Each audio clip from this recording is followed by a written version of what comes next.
नमस्कार, आप देख रहे हैं माई हिंदी टीवी। खबर दिन भर लेकर हाजिर हूं मैं संजीव कुमार। पहले नजर हेडलाइंस पर। पीएम नरेंद्र मोदी आज बागेश्वर धाम पहुंचे। अपने संबोधन में कहा, आने वाली सदियों तक ये महाकुंभ एकता का महाकुंभ होगा। करोड़ों लोग अब तक लगा चुके हैं डुबकी। तेलंगाना के नागर कुर्नूल जिले में हादसा। निर्माणाधीन Srisailam left bank canal tunnel का एक हिस्सा ढहा। 8 कर्मचारी अंदर फंसे। एनडीआरएफ एसडीआरएफ चला रही है रेस्क्यू ऑपरेशन। दिल्ली विधानसभा सत्र से पहले बीजेपी विधायक दल की बैठक। सदन की कार्यवाही को लेकर चर्चा। कल सुबह 11 बजे से शुरू होगा नई सरकार का पहला सत्र। दिल्ली में बीजेपी के बाद आम आदमी पार्टी ने चला महिला कार्ड। पूर्व सीएम आतिशी को बनाया विधानसभा में नेता प्रतिपक्ष। पार्टी की विधायक दल की बैठक में लिया गया निर्णय। हरियाणा के मुख्यमंत्री नायब सैनी का फरीदाबाद दौरा। नगर निगम चुनाव में बीजेपी के मेयर प्रत्याशी प्रवीण बत्रा जोशी के समर्थन में की जनसभा। निकाय चुनावों में जीत का किया दावा। महाकुंभ में वीकेंड के मौके पर लगा महाजाम। 15 मिनट के सफर के लिए लग रहा 2 घंटे का वक्त। अपने अंतिम चरण में है महाकुंभ। रेवाड़ी में महाशिवरात्रि के दिन उज्जैन की तर्ज पर निकलेगी भगवान भोलेनाथ की बारात। श्री घंटेश्वर महादेव मंदिर ट्रस्ट ने लिया फैसला। बिग बॉस 17 विनर रहे और पॉपुलर कॉमेडियन मुनव्वर फारूकी के खिलाफ शिकायत दर्ज।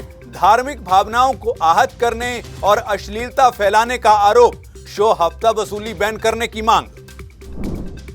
अब खबरें विस्तार से। सबसे पहले बात प्रधानमंत्री नरेंद्र मोदी की। पीएम मोदी रविवार के दिन बागेश्वर धाम पहुंचे। यहां उन्होंने बालाजी की पूजा की और Balaji cancer institute and research centre का डिजिटल शिलान्यास किया। इस दौरान पीएम मोदी ने कहा कि नेताओं का एक दल ऐसा है जो धर्म का मखौल उड़ाता है। ये हमारे पर्व और परंपराओं को गाली देते रहते हैं। हिंदू आस्था से नफरत करने वाले ये लोग सदियों से किसी न किसी भेष में रहते रहे हैं। ये हमारी मान्यताओं, संस्कृति और मंदिरों पर हमला करते रहते हैं।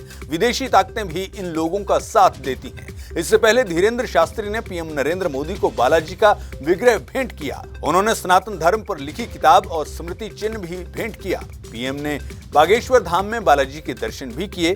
पीएम नरेंद्र मोदी ने इस मौके पर कहा कि हमारे मंदिर एक ओर पूजा के केंद्र रहे हैं तो दूसरी ओर सामाजिक चेतना के भी केंद्र रहे हैं। हमारे ऋषियों ने हमें आयुर्वेद और योग का वो विज्ञान दिया जिसका परचम आज पूरी दुनिया में लहरा रहा है। हमारी तो मान्यता ही है कि परहित सरिस धर्म नहीं भाई। आजकल हम देख रहे हैं महाकुंभ की हर तरफ चर्चा हो रही है। महाकुंभ अब पूर्णता की ओर है। अब तक करोड़ों लोग वहां पहुंच चुके हैं। करोड़ों लोगों ने आस्था की डुबकी लगाई है। आपको बता दें कि पीएम मोदी अपने 2 दिन के मध्य प्रदेश दौरे पर हैं। इसी के तहत पहले दिन वो छतरपुर पहुंचे थे।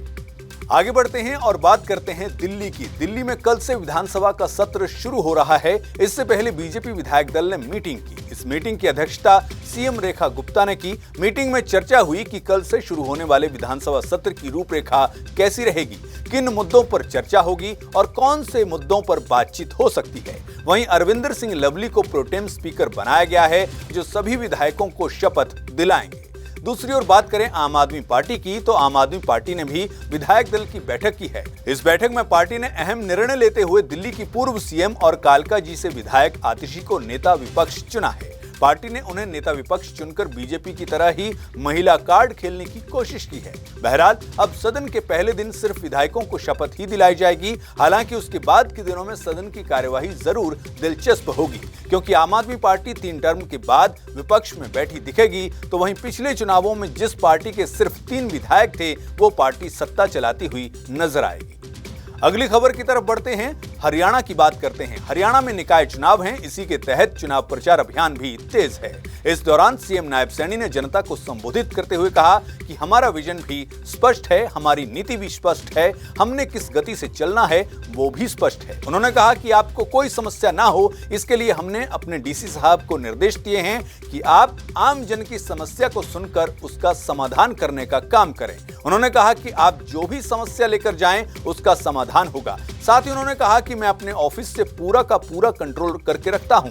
सीएम सैनी ने कहा, हम बात भी सुनते हैं और कान में भी सुनते हैं। अगर किसी ने मेरे कान में आकर बोल दिया तब भी दिक्कत खड़ी हो जाएगी। हमारी सरकार लोगों के हित पर खरी उतरे, इसके लिए हम तेज गति से काम कर रहे हैं। उन्होंने कहा कि 2 मार्च को जब वोटिंग होगी और 12 मार्च को जब रिजल्ट आएगा तो हरियाणा के हर नगर निगम, नगर परिषद और नगर पालिका में ट्रिपल इंजन सरकार बन जाएगी। हरियाणा के मुख्यमंत्री फरीदाबाद में चुनाव प्रचार अभियान के दौरान बोल रहे थे। बहरहाल खबर दिन भर में आज बस इतना ही। दीजिए इजाजत, नमस्कार।